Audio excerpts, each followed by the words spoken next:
Hi friends, good morning.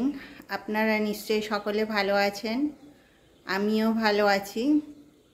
আজকে প্রচণ্ড রোদ উঠেছে, এখানে খুব গরমও। আর আমি আজকে আবার একটা নতুন রেসিপি নিয়ে এসেছি, সেই রেসিপিটা আরম্ভ করব। আপনারা আমার সঙ্গে থাকুন, দেখতে থাকুন। এখানে আমি 4টে ডিম নিয়ে নিয়েছি। ডিমগুলোর গায়ে একটু হালকা করে চিড়ে নিয়েছি, অনেক কটাই চিড়ে নিয়েছি। এক একটা ডিমে অন্তত 4টে মতন করে চিড়ে নিয়েছি। আর এর মধ্যে এখন আমি একটুখানি নুন, লঙ্কার গুঁড়ো মেখে রাখবো। পেঁয়াজের বেরেস্তা বানাবার জন্যে খুব ফাইন করে পেঁয়াজ কুচি, পেঁয়াজ বাটা, এখানে নিয়েছি আদা, রসুন, কাঁচা লঙ্কা বাটা। আপনারা যদি কাঁচা লঙ্কাটা অ্যাভয়েড করতে চান, কাঁচা লঙ্কা না দেবেন। আমি একটু ঝাল খেতে পছন্দ করি, আমি একটু কাঁচা লঙ্কা দিয়েছি 2টো। এখানে নিয়েছি কাজু বাটা। 4টে ডিমের জন্য আমি 10টা কাজু বেটে নিয়েছি। আর এখানে নিয়েছি 2 চামচ টক দই, যেটা আমি সুন্দর করে ফেটে রেখে দিয়েছি। আর দরকার আছে আমাদের সাদা তেল। সাদা তেলে এই রান্নাটা হবে, সঙ্গে 1 চামচ মতন ঘি। আর ফোড়ন তো লাগবে, আর কি কি লাগে, কি করি আমি এবারে দেখুন আপনারা। কড়াইয়ে আমি প্রথমে সাদা তেল দিয়ে নিয়েছি, তারপরে এই 1 চামচ ঘি দিয়ে দিচ্ছি। গরম হয়ে গেছে, এর মধ্যে আমি বেরেস্তাটা ভেজে নেব।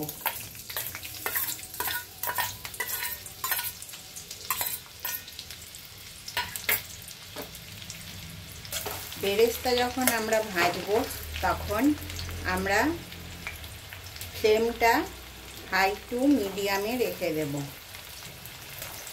তা নয়তো পেঁয়াজগুলো পুড়ে পুড়ে যাবে। তাহলে আমি বেরেস্তাটা ভেজে নিয়ে আসছি। এবারে আমার বেরেস্তাটা ভাজা হয়ে গেছে, উঠিয়ে রাখবো।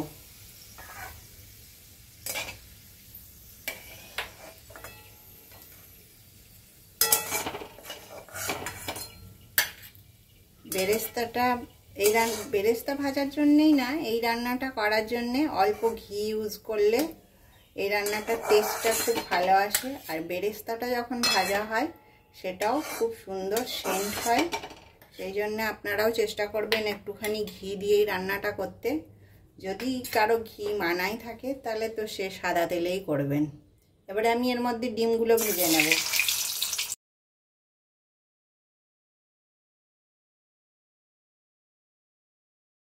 ডিমটা ভাজা হয়ে গেছে, তুলে নেব।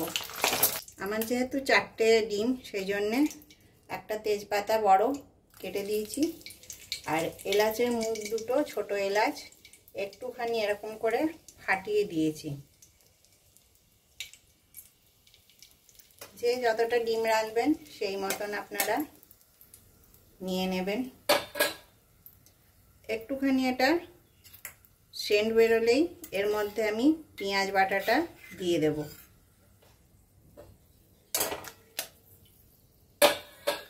এবারে খুব সুন্দর সেন্ট বেরিয়ে গেছে, এখন আমি পেঁয়াজ বাটাটা দিয়ে দিচ্ছি।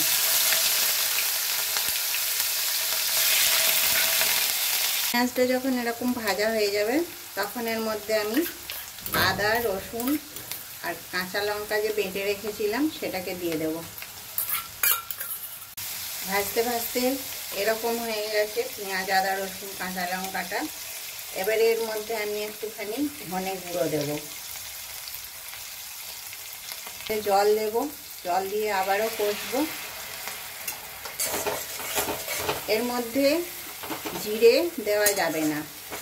আর ইচ্ছা করলে আপনারা ফোড়নের মধ্যে যখন তেজপাতার এলাচটা আমি দিয়েছিলাম, তার মধ্যে আপনারা সাদা গোলমরিচও দিতে পারেন। আমি দিইনি, আপনারা দিতে পারেন। এখন আমি গরম মশলা দেব।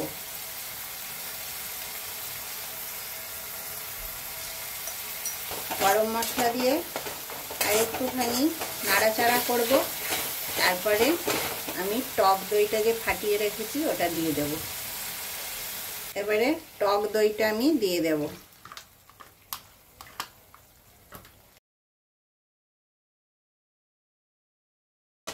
টক দইটা যখন দেওয়া হবে আঁচটা একেবারে লো করে দেবেন।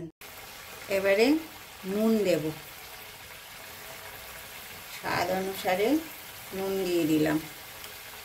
ডিমগুলো দিয়ে দেব, ডিমগুলো দিয়ে আর একটুখানি কষবো।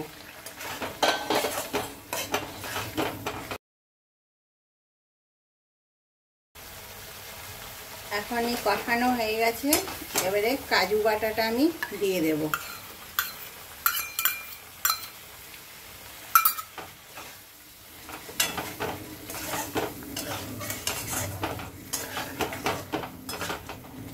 সঙ্গে আর একটুখানি সেদ্ধ হওয়ার জন্যে জল দেব, আর একটু কালার হওয়ার জন্যে লঙ্কার গুঁড়ো দেব। খুব বেশি দেব না, এতটুকুই দেব।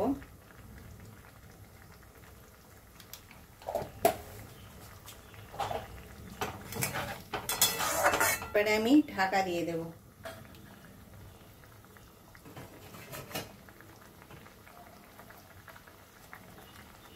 সঙ্গে 4টে কাঁচা লঙ্কা দিয়ে দিলাম। এবারে আমরা একবার খুলে দেখব।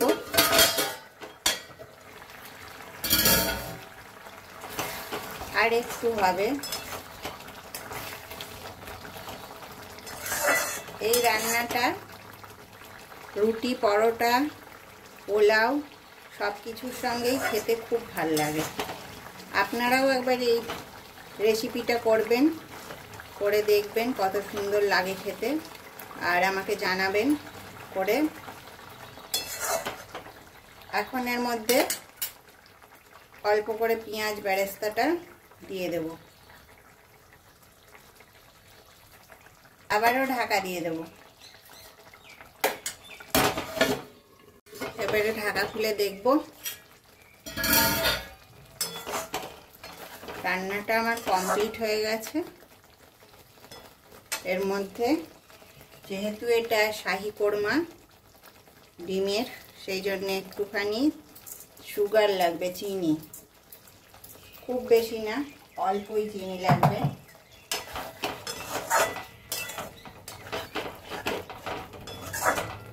তাহলে এর যে আসল টেস্ট, সেই টেস্টটা আসবে। এবারে বাদ বাকি বেরেস্তাটাও আমি দিয়ে দিলাম।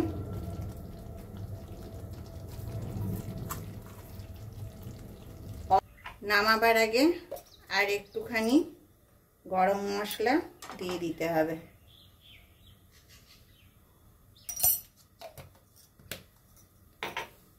আমার রান্নাটা হয়ে গেছে। আপনারা অবশ্যই জানাবেন কেমন লাগলো। আমার চ্যানেলটাকে আপনারা লাইক, শেয়ার, সাবস্ক্রাইব করবেন, আমার পাশে থাকবেন। নমস্কার।